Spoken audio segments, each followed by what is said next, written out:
November, cold, frosty mornings, leaves falling from the trees in the wind, mature bucks cruising ridge tops and bottom fields for does. It's what we as whitetail hunters dream of all year long. The rut is finally upon us. Anything can happen at any time. The excitement for each hunt is only matched by the next. Despite some slow sits and inevitable warm fronts, we still live for these 2 weeks. On November 2nd, Nate Burgess makes his fall pursuit debut in a Radix stand tucked back in the timber between two bedding areas. Hey guys, what's up? November 2nd, AM hunt. I am tucked way back in the edge of some timber, hoping to catch some bucks. I just saw a deer, hoping to catch some bucks, coming back in from feeding, moving through here, checking does. I am on a definite travel path between bedding and bedding. I've got a creek behind me. As you can see, it's open right here behind me. That's because the creek bottom is right here. I'm on the edge of a bluff. It's already proven to be too open behind me because I had one already see me as I was trying to get set up earlier. She came right in underneath me and she could look up and skyline me. So anyway, not super excited about how open it is right here behind me. It's a great spot. Mediocre tree.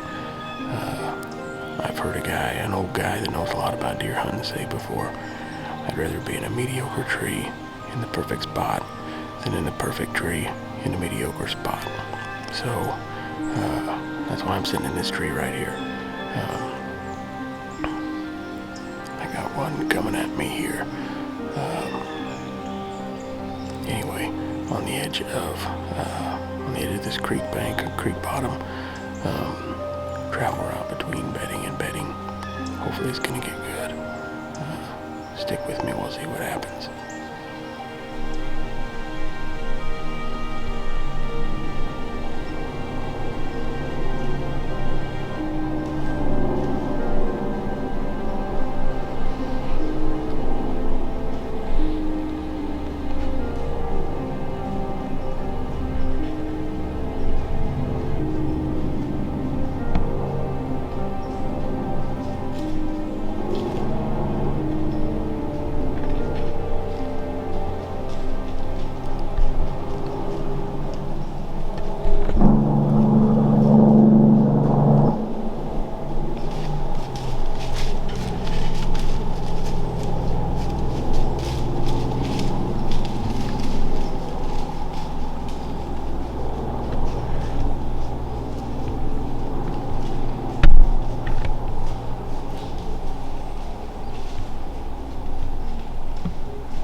morning of November 3rd brought the best sit of the year so far for me. With the first cold front of the month moving out, I hope to catch one of the North Farm shooters making some late morning rounds.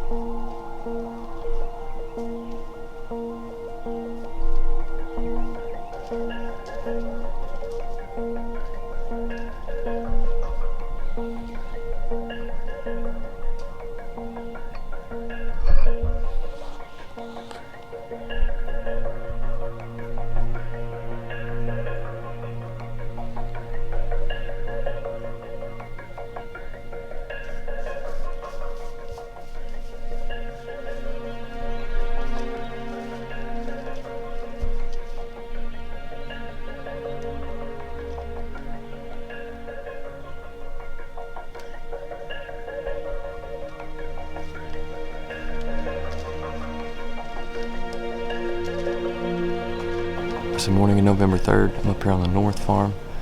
It's probably 10 after 8, and this is the first time I haven't had deer within 100 yards. Mostly does, a couple nice young bucks. I got to see a nice young 10 that's running around here that I would really like to see make it a couple more years, but he's probably going to get shot in about 2 weeks. He's just been all over the farm, in daylight, at night. He's just been everywhere. He's a really solid young buck. I think he's probably 2.5, but really solid 10. I saw another nice young 10-pointer out here too. No shooters yet, but I do know that there's 3 up here. The most recent one I've had pictures of is a buck I'm calling Stan. He's just a real solid 8-point, probably mid-130s. Big-bodied deer. There's another really big-bodied 10-pointer that might go 140, so not a monster. And then I haven't really got a name for him yet. And then the tall 10, which is a deer that's going to push 150, I think, as basically an 8. He's just got little bitty 3s on each side, or 4s, I mean. So we'll see. Maybe one of those deer will make it in here. Check this scrape down here that I got running. It's going to be a good morning. I'm not sure how the afternoon's going to be. The wind's supposed to pick up, so maybe we can get it done here before it does. And it's really the last cold weather we got till middle end of next week, I think. So this will be the morning to do it.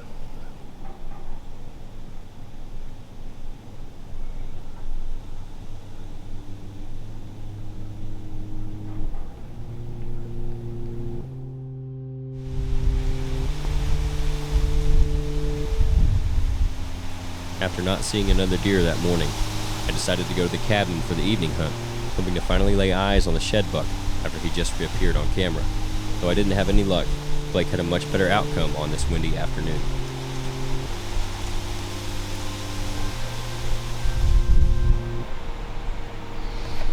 Can't see that too well, but that's the kind of text we like to get.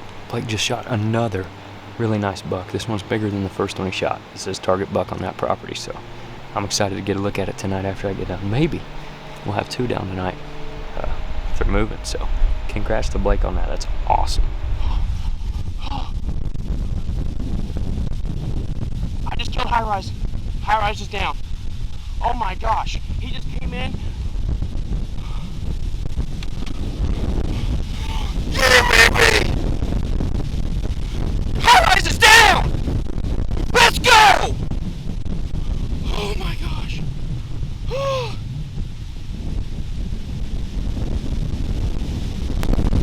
I'm just sitting here watching this combine.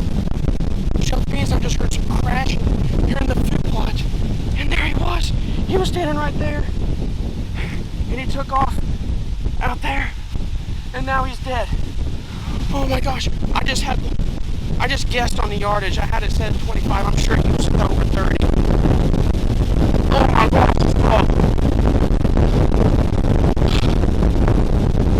Buck down, November 3rd. I'm done for the year. Let's go. Sorry, Canyon. Sorry, everybody. I did not get that on camera, but it happened just within 10 seconds. I'm sorry.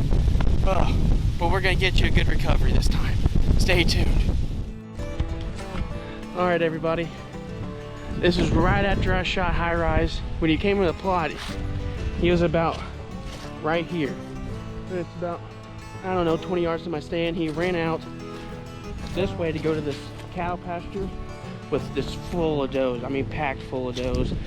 Usually about 15 to 20 does come out of there every night. He ran out here. From the stand, I ranged it. It was about 33, 34 yards, and I used a single pin. My bow was still set at 25, so I aimed high. And somehow it found where it needed to go, but he's dying. He's dead over here. I watched him fall over, so we're just gonna walk up to him and see the reaction live. Oh, goodness sakes. Man, that's a relief. This is a buck I call High Rise. I passed him 3 or 4 times last year. The reason I call him High Rise is his frame goes up. I just thought it was cool, but I passed him a bunch last year as a 3-year-old. Never found any sheds of him. Had tons of pictures. Last year he broke off, I think it was this G2 right here.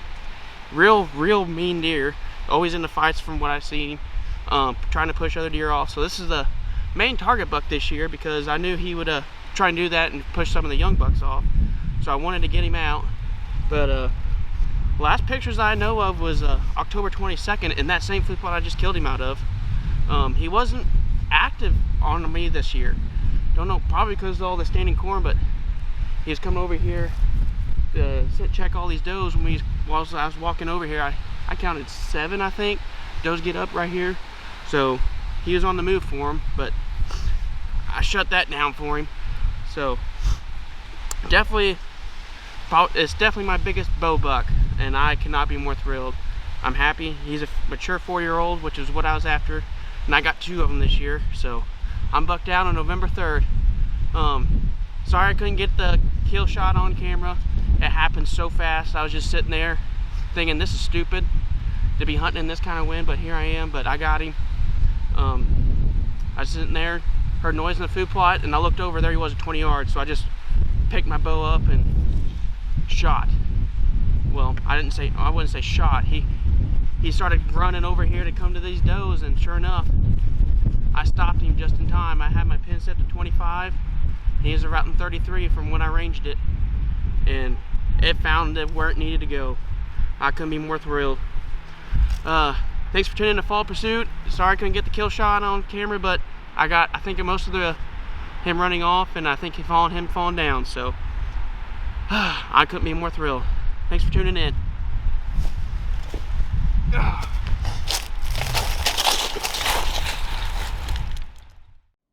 I am tucked way back in the edge of some timber, hoping to catch some bucks coming back in from feeding.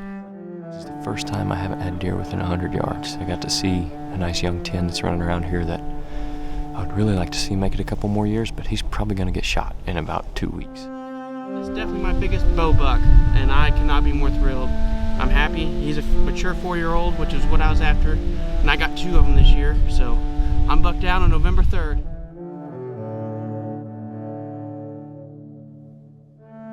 We are now in the midst of the best days of the season. Blake's success reminds us of just how quickly things can get crazy this time of year. Mature bucks are just as likely to be moving at noon as they are at midnight. Even on the unlikeliest of days, now is when we have to put in our time and stay ready. These fleeting weeks are undoubtedly our favorite ones during our fall pursuit.